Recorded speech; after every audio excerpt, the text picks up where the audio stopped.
দোয়েল চত্বরে রয়েছেন আমাদের আরেক সহকর্মী নাদিয়া শারমিন। এবারে চলে যেতে চাই তার কাছে। নাদিয়া, শুভ নববর্ষ। জানাবেন দোয়েল চত্বর থেকে কি দেখতে পাচ্ছেন? শোভাযাত্রা কি দোয়েল চত্বরের কাছাকাছি পৌঁছে গেছে কিনা, এবং সেখানে আরো কেউ অপেক্ষায় আছেন কিনা যারা এই শোভাযাত্রায় অংশগ্রহণ করবেন? সেখান থেকে যারা আছেন আপনার আশেপাশে তাদের মধ্যে উচ্ছ্বাস কেমন দেখছেন? দোয়েল চত্বরের এখানে কিন্তু আসলে শোভাযাত্রার একদম শুরুর যে অংশটি, অর্থাৎ প্রথমে যে অশ্বারোহী দলটি রয়েছে পুলিশের, সেই দলটি এসে পৌঁছে গেছে বলা যায়। অর্থাৎ এই শোভাযাত্রার যে অংশটি দোয়েল চত্বরে আসার কথা ছিল, সেটি এই দোয়েল চত্বর ঘুরে আবার টিএসসি দিকে আসার যে কাজটি সেটি শুরু হয়েছে। এরপরে মূলত নিরাপত্তার যে টিমটি, সেই টিমটি রয়েছে এবং নিরাপত্তা টিমটির পরেই কিন্তু বাকি যে টিমগুলো, অর্থাৎ ঢাকা বিশ্ববিদ্যালয়ের 200 পতাকাবাহী যে দলটি, সেই দলটি রয়েছে 200 শিক্ষার্থীর, এবং এই 200 শিক্ষার্থীর পতাকাবাহী দলটির পরেই কিন্তু আমরা সাংবাদিক সহ যারা আছি তাদের অনেকে থাকবেন, এবং প্রধান ব্যানারের পরে প্রধান ব্যানার নিয়ে যারা রাষ্ট্রীয় অতিথি এবং বিশ্ববিদ্যালয়ে যারা ঊর্ধ্বতন কর্মকর্তারা আছেন তারা এগিয়ে যাবেন। এবং এরপরে মূলত বিভিন্ন অনুষদের ডিন, আবাসিক হলগুলোর প্রভোস্টরা তারা আসছেন। আমার সামনে আমি দেখতে পাচ্ছি যে যেই অসাধারণ সুন্দর রঙিন মোটিভটি প্রথমেই আসার কথা ছিল, অর্থাৎ মোরগ। এই মোরগটিকে যে মোটিভ করা হয়েছে সেটি হচ্ছে গণতান্ত্রিক ভোরের প্রতীক, এবং গণতন্ত্রের আপনি জানেন যে যাত্রা শুরু হয়েছে নির্বাচনের পর থেকে, সেই যাত্রাকে এই এই প্রতীকের মাধ্যমে কিন্তু প্রকাশ করার চেষ্টা করা হচ্ছে। সেই মোড়কটি এসে গেছে এই জায়গাটিতে, তার সামনে শিক্ষকরা রয়েছেন, শিক্ষকরা এবং চারুকলা অনুষদে যারা আছেন তারা যাচ্ছেন, এবং এই পিছনেই হচ্ছে যে প্রথম মোটিভটি, অর্থাৎ মোড়ক, যা গণতান্ত্রিক ভোরের প্রতীক। এরপরেই রয়েছে কিন্তু হাতি, অর্থাৎ যেটি সোনারগাঁয়ের ঐতিহ্যবাহী মোটিভের একটি স্মারক, সেটি রয়েছে, এবং তারপরে আসবে পায়রা, যা শান্তির প্রতীক। আমরা সবসময় দেখি যে শান্তির প্রতীক হিসেবে একটি পায়রা বা একটি পাখি এই শোভাযাত্রায় থাকে কিন্তু, এবং তার সাথে ট্যাপা পুতুল, যেটি আমাদের ঐতিহ্যের একটি অংশ। আমাদের বিভিন্ন মেলা, গ্রামীণ মেলাতে যে ট্যাপা পুতুল দেখা যেত, সেই পুতুলও কিন্তু এইখানে আসার আমরা দেখতে পাচ্ছি। এবং যে ঐতিহ্যের বাদ্যযন্ত্রের যে জিনিসটি, এই বাদ্যযন্ত্রও কিন্তু আমাদের ঐতিহ্যের একটি বড় অংশ, আমাদের বাউলিয়ানার অংশ। এবং দোতারা কিন্তু বাউল সম্প্রদায়ের উপরে যে হামলাগুলো হয়েছিল, বাউল সম্প্রদায়ের সাথে সংহতি প্রকাশ করে, এবং তাদের এই হামলাগুলোর প্রতিবাদে কিন্তু এই দোতারার মোটিভটি রাখা হয়েছে এখানে। শান্তির পায়রা আমরা দেখছি পিছনে, এবং এই মোটিভগুলো এখান থেকে ঘুরে আবার চলে যাবে টিএসসির দিকে, এবং এখানে যারা আছেন তারা অনেক দূর বলা যায়, এবার লম্বা একটি জায়গা পাড়ি দিয়ে তারা এই গরমের মধ্যে দিয়ে যাচ্ছেন, এবং চারুকলা থেকে শুরু করার পর থেকে এই পুরো শাহবাগ ঘুরে, টিএসসি ঘুরে, আবার দোয়েল চত্বর ঘুরে তারা এই জায়গাটি দিয়ে যাচ্ছেন, এবং তারপরেই কিন্তু আবার চলে যাবেন তারা টিএসসির দিকে, এবং টিএসসি থেকে আবারও তারা চারুকলার অংশে চলে যাবেন। এবং যেটা বলছিলাম যে এই মোটিভগুলো নিয়ে কিন্তু বিভিন্ন ব্যাখ্যা রয়েছে। এই হাতির বিষয়টি যেটি বলছিলাম, সোনারগাঁয়ের ঐতিহ্যের জায়গাটি, সেই হাতি এখানে পার হচ্ছে, এবং মূল যে দলটি রয়েছে সেই দলটি কিন্তু আসলে সামনে এগিয়ে গেছে।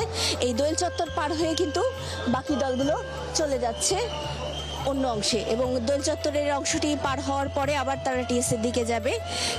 গণতন্ত্রের এবারে যে পুনর্জাগরণের কথা বলা হচ্ছে, সেই পুনর্জাগরণের জায়গাটি কিন্তু এবারে সব কিছুর মধ্য দিয়ে প্রকাশের একটি চেষ্টা রয়েছে, এবং সেই সব কিছু শান্তি যাতে সামনের দিনগুলোতে আসে, দেশের যাতে উন্নতি সমৃদ্ধির জায়গাগুলো আসে, সেই প্রত্যাশার যে জায়গাটি সেটি কিন্তু এইসব মোটিভের মধ্য দিয়ে প্রকাশ করা হচ্ছে। এবং উজ্জ্বল রঙিন মোটিভের সাথে সাথে বাঙালির যে ঐতিহ্যবাহী শাড়ি, সাদা শাড়ি লাল পাড়, কিংবা ছেলেদের পাঞ্জাবি, সাদা পাঞ্জাবি, এবং তার সাথে বিভিন্ন ধরনের মুখোশ, যদিও মুখোশগুলো মুখে পরা যাচ্ছে না এবার, এই মুখোশগুলো সামনে মুখে পরার ক্ষেত্রে মানা আছে। এগুলো বিভিন্ন লাঠির মাধ্যমে বা মাথায় পরে এগুলোকে দেখানো হচ্ছে, এবং এর মাধ্যমে কিন্তু এই পুরো র্যালিটিকে আনা হচ্ছে এই জায়গাটিতে। অসাধারণ সুন্দর দূর থেকে যখন এই রংগুলো দেখা যাচ্ছিল, আমি আসলে বলে বোঝাতে পারবো না কি সুন্দর লাগছিল এই রংগুলোকে। এবং এই রংগুলোর মাধ্যমে কিন্তু যে বাঙালির ঐতিহ্যের জায়গাগুলো রয়েছে সেই জায়গাগুলো কিন্তু দেখিয়ে দেওয়া হচ্ছে সামনে জায়গাগুলোতে, এবং এর মাধ্যমে কিন্তু বোঝানো হচ্ছে যে কত সুন্দর এই আমাদের ঐতিহ্য, আমাদের সংস্কৃতির জায়গাগুলো। এবং এর মাধ্যমে আমাদের প্রকৃতি, আমাদের সৌন্দর্য এবং আমাদের প্রাণী জগতের যে জায়গাগুলো সেই জায়গাগুলোকেও কিন্তু ফুটিয়ে তোলা হয়েছে। চারুকলার অসাধারণ সুন্দর এই কাজগুলো করেন কিন্তু চারুকলার শিক্ষার্থীরাই, এবং এই শিক্ষার্থীরাই এখানে এসে এই অসাধারণ কাজগুলো করে নিয়ে আমাদেরকে দেখিয়ে দেন যে বাঙালি সংস্কৃতি কত সমৃদ্ধ, বাঙালি সংস্কৃতির কার্যক্রম, আনুষ্ঠানিকতা সব কিছু মিলিয়ে, এবং এই যে হাজার বছরের ঐতিহ্যগুলোকে নিয়ে করা শোভাযাত্রাটি, এই শোভাযাত্রাগুলো কিন্তু সামনের এখানে আমরা দেখতে পাচ্ছি।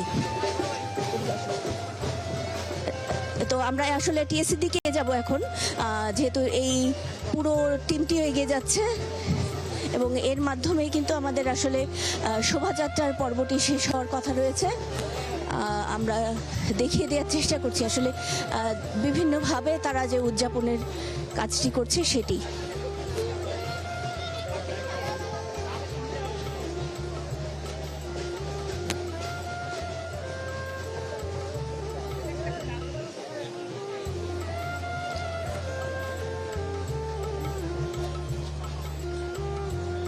শোভাযাত্রার অনেকখানি অংশই কিন্তু টিএসসি দিকে এগিয়ে এসেছে, আমরাও এগিয়ে যাওয়ার চেষ্টা করছি সেদিকেই। এবং এই শোভাযাত্রায় যারা অংশ নিয়েছেন আমরা হয়তো তাদের সাথেও কিছু কথা বলার চেষ্টা করব এই জায়গাগুলোতে। এবং যেটি বলছিলাম যে শান্তি, সমৃদ্ধি এবং সুন্দর বাংলাদেশ, সেই চেষ্টাটি কিন্তু এবারের শোভাযাত্রার মধ্য দিয়ে সেই প্রত্যাশার কথাই জানানো হচ্ছে।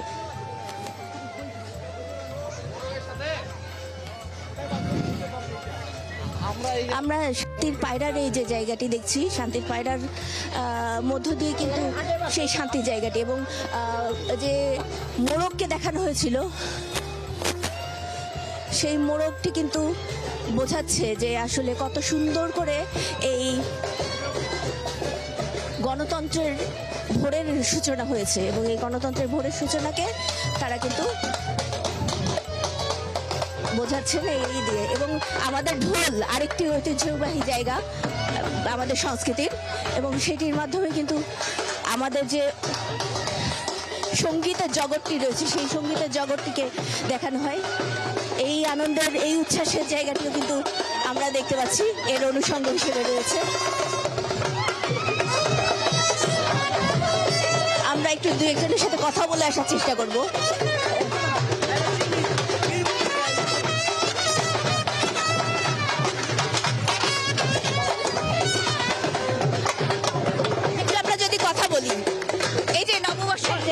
নববর্ষে আজকের উদযাপন করছেন আপনি, একটা গণতন্ত্রের সূচনার কথা বলা হচ্ছে, আপনার কাছে কি মনে হচ্ছে এই পুরো নববর্ষের আয়োজন দেখে? নতুন বাংলাদেশি আসছে।